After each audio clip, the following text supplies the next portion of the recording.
Actually বাইরে গেলে তাড়াতাড়ি ফেরার থাকে, কারণ দিন রাত্রি 48 ঘন্টা ট্রাভেল করার পরে যেভাবে আমাদের যেতে হয়, কারণ আমাদের ডাইরেক্ট ফ্লাইট না থাকার জন্য, ফলে দিনটাও যায় রাতটাও যায়, অ্যাকচুয়াল ট্রানজিট নিয়ে অনেকটা টাইম চলে যায়।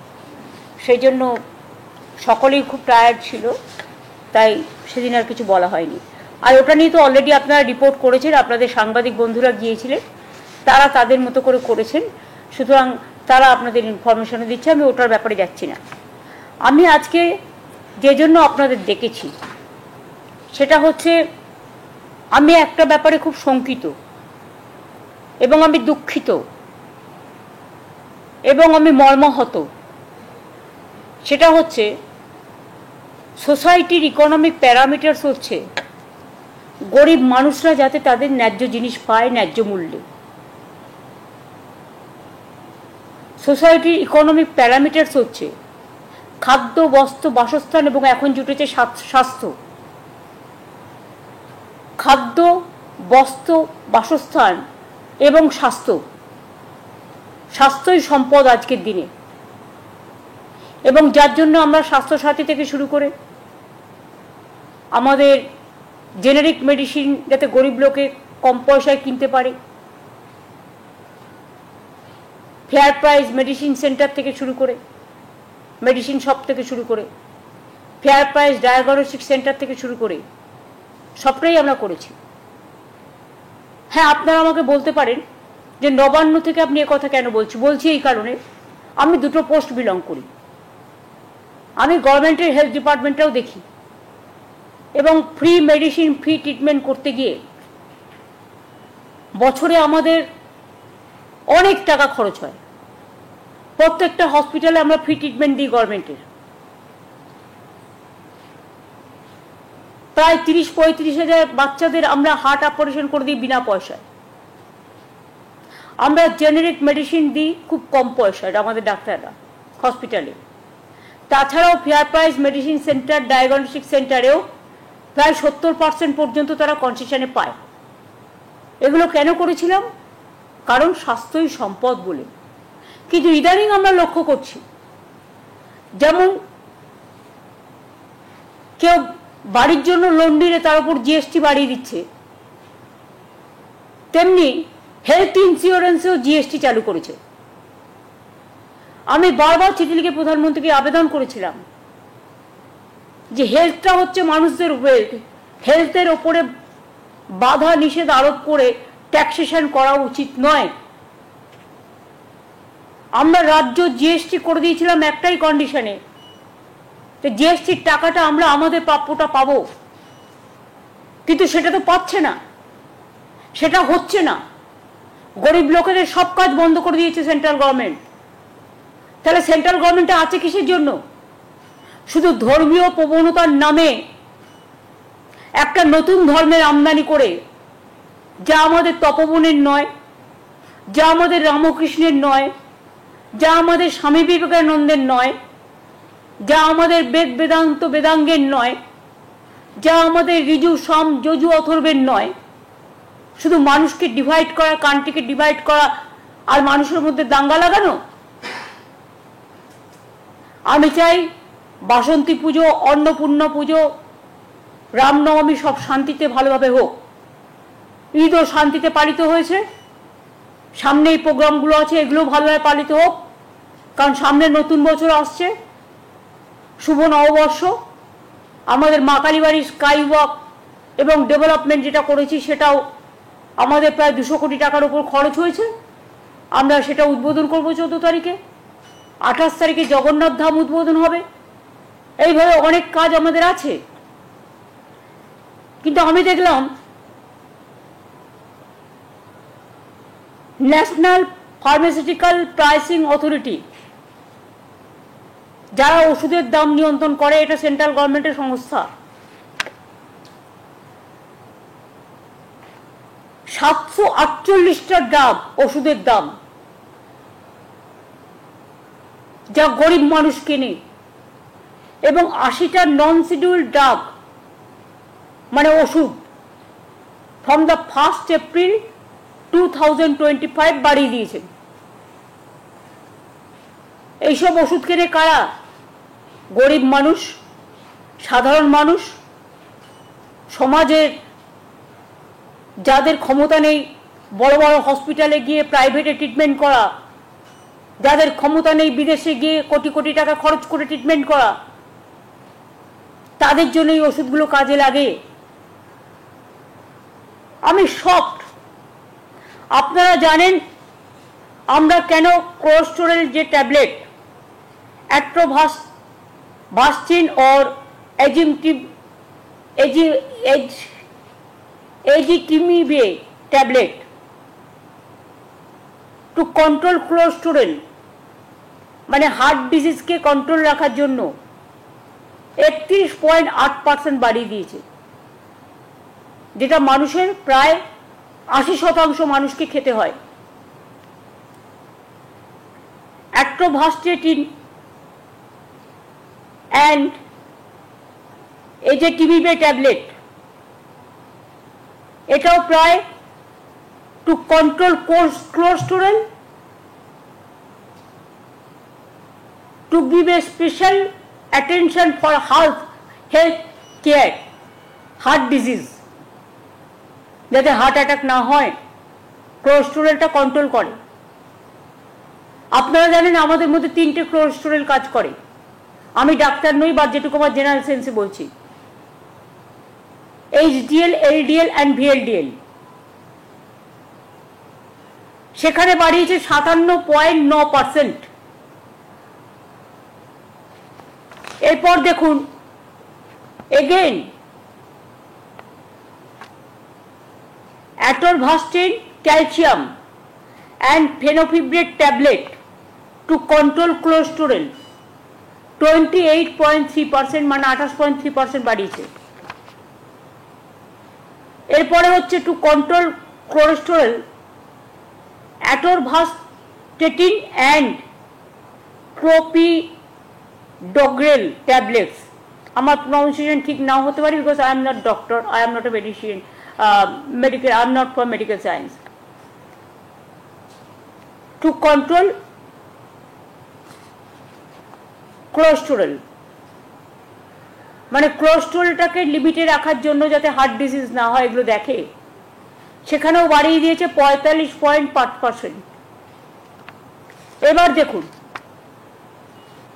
Two control cholesterol atorvastatin and ezetimibe tablet to control cholesterol, এগুলো সবই হার্টের জন্য মেনটেন করতে হয়, 115.8% বাড়িয়ে দিয়েছে।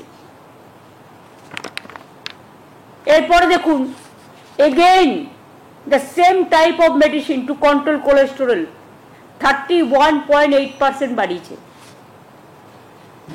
Again calcium, atorvastatin calcium and fenofibrate tablet to control cholesterol 17.9% বাড়িয়েছে। 70।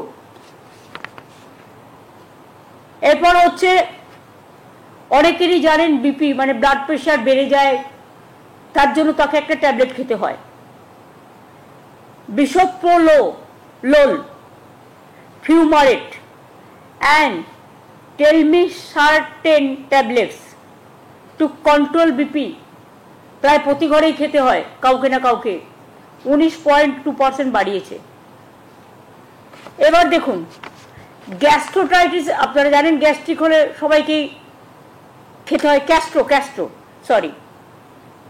পেন্টোপ্রাজোল অ্যান্ড লিভোসালপ্রাইড ক্যাস্ট্রো 19.3% বাড়িয়েছে।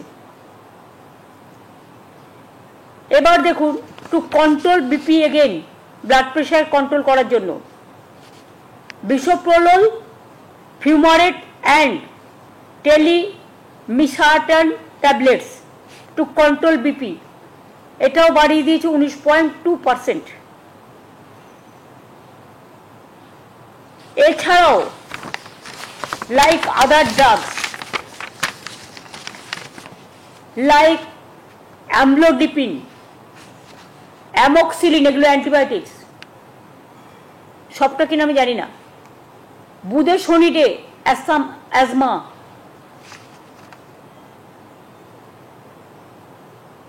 Carboplatin anti cancer, ciprofloxacin, dexamethasone, fluconazole skin disease, এমনকি প্যারাসিটামল তার দাম পর্যন্ত বাড়িয়ে দিয়েছে। এর আগেও কিছুদিন আগে বাড়িয়েছিল, আপনাদের মনে আছে নিশ্চয়ই। রিসেন্টলি টোল ট্যাক্সও বাড়িয়েছে। এর থেকে স্টেট গভর্নমেন্ট কিচ্ছু পায় না, টোটালটাই সেন্ট্রাল গভর্নমেন্ট এখন শেষ করে। কারণ শেষ করার মানে হচ্ছে সেন্ট্রাল গভর্নমেন্ট স্টেট গভর্নমেন্টকে দেবে না, টোটাল টাকাটাই একা করে খাবে। তো যারা মানুষকে স্বাস্থ্য না দিয়ে, স্বাস্থ্য আমাদের সম্পদ, চিকিৎসা করবে কোথা থেকে মানুষ? এই ওষুধগুলো যখন ডক্টর প্রেসক্রাইব করবে, কাউকে 97% বেশি দিতে হবে, কাউকে 57% বেশি দিতে হবে, কাউকে 40% বেশি দিতে হবে, কাউকে 50% বেশি দিতে হবে, মেডিক্লেম করা থাকলেও তাকে দিতে হবে। তার মানে এটা কাদের জন্য হচ্ছে? এটা কি ঠিক যে is it for one section of people, যারা কমন পিপুলের মধ্যে পড়ে না, যাদের ক্ষমতা আছে, কোটি কোটি টাকা আছে, যারা কোটিত্ব দিয়ে ট্রিটমেন্ট করতে পারে, এটা কি শুধু তাদের জন্য সরকার চলবে? নাকি যারা গরিব, যারা মধ্যবিত্ত, যারা সাধারণ মানুষ, মধ্যবিত্ত সাধারণ, মুখ ফাটলেও মুখ ফাটে না, মুখ খোলে না, কারণ তাদের সম্মান সবচেয়ে বড় ঐতিহ্য। আমি এটা তীব্র প্রতিবাদ করছি এবং এটা টোটাল উইথড্র করার জন্য অনুরোধ করছি। এবং এর প্রতিবাদে, যেহেতু স্বাস্থ্যটা আমাকেও দেখতে হয়, আমি মামাটি মানুষকে যারা সমর্থন করেন, এবং আমি অল ইন্ডিয়া তৃণমূল কংগ্রেসের চেয়ারম্যানও আছি, যেহেতু 6 তারিখে রামনবমী, আমি কিছু করব না, শান্তিপূর্ণভাবে কাটুক পুজো। আমরা 4 আর 5 শুক্রবার এবং শনিবার বেলা 4টের সময়, বেলা 4টে থেকে 5টা, 1 ঘন্টা প্রতি ব্লকে ব্লকে, প্রতি ওয়ার্ডে ওয়ার্ডে। ওষুধের দাম বাড়াচ্ছ কেন? মানুষের স্বাস্থ্য আজকে বিঘ্নিত কেন? মানুষের স্বাস্থ্য কেড়ে নিচ্ছ কেন? আর কত দাম দিতে হবে মানুষকে সুস্থ থাকার জন্য? এই দাবিতে আমাদের এলাকায় এলাকায় মিছিল মিটিং হবে। এবং সাধারণ মানুষকেও আমি বলবো, তারা নিজেদের মতো করে, কারো এনজিও থাকতে পারে, কারো স্কুল থাকতে পারে, কারো ক্লাব থাকতে পারে, তারাও এটাকে প্রতিবাদ করুন। যদি না করেন, আগামী দিন মনে রাখবেন, রোগী অসুস্থ হলেও সেন্ট্রাল গভর্নমেন্টের এই একতরফা স্বৈরাচারী সিদ্ধান্তে স্বাস্থ্য কিন্তু বিপাকে পড়ে যাবে। আর স্বাস্থ্য না থাকলে সম্পদ থাকে না, স্বাস্থ্যই সবচেয়ে বড় সম্পদ। আর কত টাকা পেলে কেন্দ্রীয় সরকার নিজেদের ঝুমলাবাজি বন্ধ করবে? ইলেকশনের সময় বড় বড় কথা, আর ইলেকশন হয়ে গেলে তখন সব উইথড্র করে নাও। কেন জিএসটিতে, মেডিক্লেমে জিএসটি দিতে হবে? কিসের জন্য? কেন মানুষকে একটা ফ্ল্যাট কিনতে গেলে জিএসটি দিতে হবে? কেন হিরেতে জিএসটি ট্যাক্স নেই? কেন জিরেতে জিএসটি ট্যাক্স থাকবে? কোথায় জানে সাধারণ মানুষ, গরিব মানুষ? আমি পরিষ্কার বলছি, let the good sense must prevail. We cannot accept the price hike of medicine and GST for mediclaim. We cannot accept. And I will request my parliament members also, they are fighting for walk up today, because the Jumla party is only 1 point program. to divide the country, and they believe only divide and rule policy, what we don't. আমাদের constitution আমরা মানি, আগে কনস্টিটিউশনকে শ্রদ্ধা করো, তারপরে কারো অধিকার কেড়ো।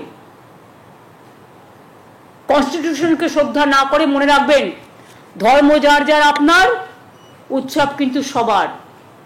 এবং পরিষ্কার আমি বলছি, আমি কিন্তু শ্রীকৃষ্ণের বাণীও শুনি, স্বামী বিবেকানন্দও পড়ি, নেতাজিও পড়ি, গান্ধীজিও পড়ি, আম্বেদকরও পড়ি, আবুল কালাম আজাদও পড়ি, রামকৃষ্ণও পড়ি। একই কথা, কর্ম যার ধর্ম তার। ধর্ম তখনই সদিচ্ছা লাভ করে যখন তার কর্মটা মানবিক হয়, আর কর্ম যদি দানবিক হয় সেখানে কোনো ধর্মকেই শ্রদ্ধা জ্ঞাপন করা যায় না। আমি সব ধর্মকে শ্রদ্ধা করি। আমাকে কেন বিদেশে গেলে কোয়েশ্চেন করবে, আর বে হিন্দু? হু আর দে? Am I compelled to reply my question to BJP party? কালকে তো ছেড়ে দিয়েছে, আমি নাকি রেজিগনেশন করেছিলাম। কত ফেক আর চলবে, ফেক আর ফেক। আমরা এফআইআর করেছি, ইয়েস। যা তা করে বেড়াচ্ছে কয়েকটা ডিজিটালকে টাকা দিয়ে, সবাই নয়, তাদের আমি সাধুবাদ জানাই যারা ভালো করে পজিটিভ মানুষের কথা বলেন। আমার কথা নাইবা বললেন, আমাকে 10 টাকা গালাগালি দিন, আমার কোনো গায়ে ফোসকা পড়বে না, আমি হ্যাবিচুয়েটেড হয়ে গেছি। কিন্তু কেন আপনারা প্রতিদিন মিথ্যে কথা বলছেন, কিছু ফেক ভিডিও তৈরি করছেন? আগে মনে নেই আপনাদের, বাংলাদেশের পিকচার নিয়ে মুর্শিদাবাদের পিকচার বলে দেখিয়েছিল, গুজরাটের পিকচার নিয়ে, রাজস্থানের পিকচার নিয়ে বেঙ্গল বলে দেখিয়েছিল, এবং এখনো সেটাই পরিকল্পনা করে ঝুমলা পার্টি করছে। আমি ঝুমলা পার্টিকে বলবো, সত্যিই যদি ধর্মকে ভালোবাসেন, বাসন্তী পুজো করুন, নবরাত্রি করুন, অন্নপূর্ণা পুজো করুন। আমি অন্নপূর্ণা পুজোর পুজো দিই। ইতিহাসটা জেনে রাখুন, যারা মিছিলের নাম করে দাঙ্গা করেন অস্ত্রশস্ত্র নিয়ে, অস্ত্রশস্ত্র যে কোনো পাঞ্জাবিরাও কৃপার নেয়। আপনিও সিস্টেম অনুযায়ী নিশ্চয়ই করতে পারবেন, পুলিশের রেস্ট্রিকশন মেনে। অন্য এলাকায় গিয়ে হামলা করা আপনার কাজ নয়। এবার আমার একটাই কোয়েশ্চেন, বলুন তো, এরা যে রামনবমীতে মিছিল করে, আমাদেরও অনেকে করেন, আমার কোনো আপত্তি নেই, আমরা চাই পিসফুলি হোক।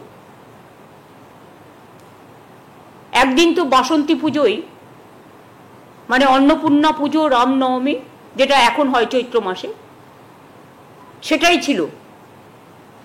কিন্তু রামচন্দ্র যখন অকাল বোধন করেন, রাবণকে ধ্বংস করার জন্য, সেইটাকেই তো আমরা এখন অরিজিনাল দুর্গাপুজো বলে সেলিব্রেট করি। এটাকেও সেলিব্রেট করি, but not in that way. সবাই সবার মতো করে নবরাত্রি পালন করবে, এটাই ধর্ম। সবাই সবার মতো করে পুজো করবে, এটাই ধর্ম। তো আমি শরৎকালে শিউলি ফুল ভাসে, কাশফুল ভাসে, এটা তো আমরা করি, এটা তো রামচন্দ্র করেছিলেন। তাহলে সেদিনটা কি আপনাদের মনে পড়ে না? সেটা কি রামনবমী নয়? সেটা কি রামচন্দ্র নিজের চোখটা পর্যন্ত যখন 107টা ফুল দিয়ে একটা বাকি ছিল, নিজের চোখ দিতে গিয়েছিলেন? ইতিহাসটা জানুন, এবং ইতিহাসের এটাই শিক্ষা, জন্ম হোক যথাতথা, কর্ম হোক ভালো। যথাতথা কর্ম হোক ভালো। কর্ম মানে ধর্ম, ধর্ম মানে কর্ম। ভালো কাজ করুন, মানবিক হন, দানবিক হবেন না দয়া করে, এটা আমার বলা থাকলো। আর বামপন্থীরা তো হঠাৎ করে, সব বামপন্থীদের আমি বলি না, অনেক শ্রদ্ধেয় মানুষ আছে, তাদের আমি শ্রদ্ধা করি, যারা একদিন করতেন এখন করেন না। কিন্তু বিজেপি যারা আছে দোসর, তাদেরও বলি যে গৌরীকরণ আর রক্তিমকরণকে একসাথে মিলিয়ে দেবেন না।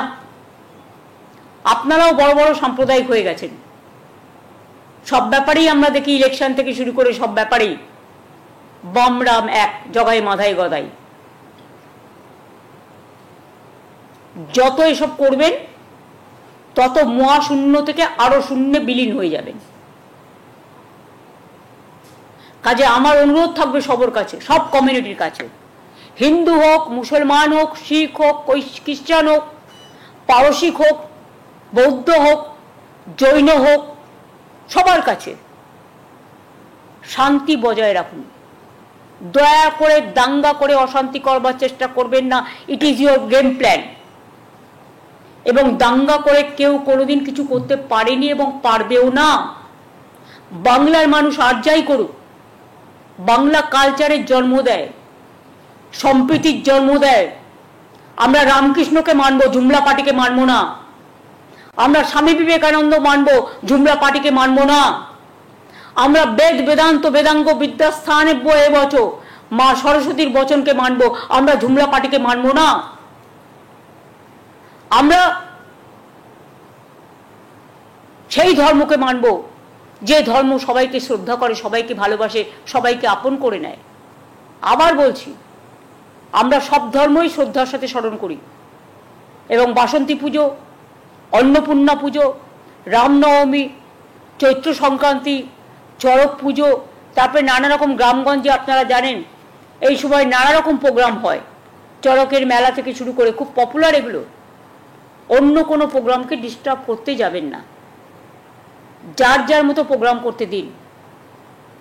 এমনকি 10 তারিখে মহাবীর জৈনেরও সম্ভবত, আমি এখনো দেখিনি ডিটেলস, 10 তারিখে ছুটি আছে মনে হয়, মহাবীর জৈনের জন্মদিন হলেও হতে পারে, আই এম নট শিওর। কারণ 9 এপ্রিল ওরা আমাকে একটা প্রোগ্রামে ডেকেছেন, যেটা ইন্টারন্যাশনাল জৈন কমিউনিটি ট্রেডার্সরা নেতাজি ইন্ডোর স্টেডিয়ামে, আমি যাবো বলে কথা দিয়েছি। এবং আমি যদি সবাইকে নিয়ে চলতে পারি, আপনারা কেন পারেন না? মণিপুরে আগুন লাগালে থামান না। এখানে নিশ্চয়ই যে ঘটনা ঘটেছে তার তো লাইসেন্স হোল্ডার ছিল, সে তো লাইসেন্স হোল্ডার। আপনার বাড়িতে আপনি তো গ্যাসটাকে সামলে রাখবেন। আমার বাড়িতে ধরুন আমি তো রান্না করি না, যারা করে তাদের দায়িত্ব গ্যাসটাকে সামলে রাখার। এটা আমাদের অনেক শিক্ষা দেয়। Licence holder cracker. আর গুজরাটে যে 25 জন মারা গেছে সেটা লাইসেন্স হোল্ডার নয়। আমরা সবাইকে বলবো, প্লাস্টিক জমায়েত করবার আগে, ঘরে আগুন জ্বালাবার আগে, অনেকে ইন্স্যুরেন্স পাওয়ার জন্য মার্চ মাসে এগুলো করে, এটা আমার জানা আছে। আমি অনেক দিন ধরে দেখছি সবচেয়ে বেশি আগুন এই সময়টাই লাগবে, মনে রাখবেন, জানুয়ারি, ফেব্রুয়ারি, মার্চে, ডিসেম্বরে। এবং আমার তো খারাপ লাগছে, একটা পরিবারের সবাই শেষ হয়ে গেল, ওখানে ক্র্যাকার রাখার বাড়িতে কি প্রয়োজন? ক্র্যাকার আর গ্যাস সিলিন্ডার কি একসাথে থাকে না থাকা উচিত? আমি মনে করি এর থেকে আমাদের শিক্ষা নেওয়া উচিত যে আমরা প্রত্যেকে সাবধানতা অবলম্বন করব। কারণ মানুষের জীবন হচ্ছে সবচেয়ে বড় দামি। একটা মানুষ মারা গেলেও সেটা একটা মানুষ মারা যায় খুব কষ্ট করে, সেটা আমরা মানতে পারি না। প্লাস্টিক গোডাউনগুলোতেও আপনারা দেখবেন যারা করে বিভিন্ন জায়গায় হঠাৎ করে আগুন লেগে গেল, কি না তো প্লাস্টিক গোডাউনের মধ্যে কিছু রেখে দিচ্ছে। বারবার বলা সত্ত্বেও, ইল্লিগাল নোটিশ দেওয়া সত্ত্বেও, আইদার তুমি বিল্ডিংটাকে রিপেয়ার করো আর তুমি প্লাস্টিকগুলো সরাও দোকান থেকে। কারণ এক জায়গায় যদি আপনি ইনফ্লেমেবল দাহ্যজনক পদার্থ যদি রেখে দেন, সেখানে তো যে কোনো দিন একটা অগ্নিকাণ্ড ঘটতে পারে, তাতে মানুষের প্রাণ যেতে পারে। এটা আমি আবেদন করে বলবো যে আপনারা প্লিজ সাবধান হন, এমন কোনো ঘটনা যাতে না ঘটে কারো পরিবারে, যাতে একজনও কেউ মারা যায়। আজকের যুগে সোশ্যাল নেটওয়ার্ক খুব পাওয়ারফুল। আমি সোশ্যাল নেটওয়ার্কের মাধ্যমেও, ডিজিটাল এবং প্রেস মিডিয়ার মাধ্যমেও অনুরোধ করব, মানুষকে বাঁচানোর জন্য আপনারা সচেতনতা বৃদ্ধি করুন। এ ব্যাপারে আমাদের পূর্ণ সমর্থন আছে। এবং তাতে যার ছোট্ট কাঠবিড়ালির মতো আমরা যদি কোনো সাহায্য করতে পারি, আমরা আছি আপনাদের সাথে। এইটা আমার বলার ছিল। আশা করি আমি আপনাদের বোঝাতে পেরেছি। আমার বাংলা বুঝতে পেরেছেন কি পারেননি? ঠিক আছে, থ্যাংক ইউ সো মাচ। আগাম অন্নপূর্ণা পুজোর সবাইকে শুভনন্দন। তারপরে অবশ্য পয়লা বৈশাখ আসবে, তখন আবার জানাবো। মহাবীর জৈনের জন্মদিন আসছে, সবাইকে শুভেচ্ছা। সবাই ভালো থাকুন, ভালো করে পুজো, ঈদ, বড়দিন, মহাবীর জৈন, গুরু রবিদাস, মতুয়া ঠাকুর, পঞ্চানন বর্মা, যে ধর্মে যে আছেন, জায়ের থান, মাঝি থান, সবাই ভালো থাকুন, সবাই ভালো করে করুন। আমাদের মধ্যে যেন কোনো বিভেদ না হয়। ঐক্যই হচ্ছে, সম্প্রীতি হচ্ছে বাংলার শান্তির মাটি। বাংলা কখনো বিভাজন মানে না, বাংলা মানে ঐক্য ও সম্প্রীতি। এই জন্যই গানটা লেখা হয়েছিল, এক সূত্রে বাঁধিয়া আছে সহস্রটি মন, একই কার্যে সপিয়ে আছে সহস্র জীবন। এরকম অনেক গান আছে, অনেক উদাহরণ আছে। এর জন্যই বাংলার মাটি বাংলার জল রবীন্দ্রনাথ ঠাকুর গেয়েছিলেন, যেটা আমাদের এখন রাষ্ট্রীয়, আমাদের রাজ্যের মেন সঙ্গীত। এরকম অনেক উদাহরণ আছে, একটা নয়। এই জন্যই গান্ধীজি দাঙ্গা থামাতে গিয়ে দেশ স্বাধীন হবার আগে তিনি বেলেঘাটায় অনশন করছিলেন। তো এদের সবাইকে আমরা ভুলে যাব? দেখবেন বেলুর মঠেও একটা দরগা আছে। আমি একদিন জিজ্ঞেস করেছিলাম বেলুর মঠের মহারাজদের, তখন সুইতানন্দজিরা ছিলেন, যে আপনাদের এখানে দরগা আছে? বললে এটা অনেক আগে থেকেই আছে। তারাও তো পারতেন এটা ভেঙে সরিয়ে দিতে, কই তারা তো করেননি। তাহলে তারা যদি এক জায়গায় থাকতে পারে, আমরা কেন পারি না? আমরা তো আমাদের ঠাকুরের আসনে রামকৃষ্ণ সারদামার ছবি রাখি, স্বামী বিবেকানন্দের ছবি রাখি, কারণ তাদের আমরা মানবিক দেবদেবী হিসেবে পুজো করি। অহিংসা পরম ধর্ম, এগুলো আমরা মানবিকভাবে আমরা প্রচার করি। আমার এটুকু বলার ছিল, দিস মাচ। আমি আশা করি ওষুধের দামটা নিয়ে এবং এটা নিয়ে আপনারা একটু ভালো করে যদি মনে করেন প্রয়োজন আছে, কারণ এটা আপনাদের পরিবারেও দরকার হতে পারে কখনো। ক্যান্সারের ওষুধের দাম কেউ বাড়ায় বলুন তো? যে ক্যান্সার হ্যাজ নো অ্যান্সার, একবার মানুষ যদি বিপদে পড়ে তার কি অবস্থা হয়ে যায়। আগে ব্লাড সুগারের ওষুধের দাম বাড়িয়েছে, কিডনি ডায়ালিসিসের যে ওষুধ আসে সেগুলোর দাম বাড়িয়েছে। তা সবই যদি বেড়ে যায়, সরকারটা তো পড়ে যায়। এদিকটা নজর দেওয়ার জন্য অনুরোধ করছি। তারপর আবেদনের কাজ না হলে, আন্দোলনের কাজ না হলে রাস্তায় রাস্তা দেখাবে। Thank you.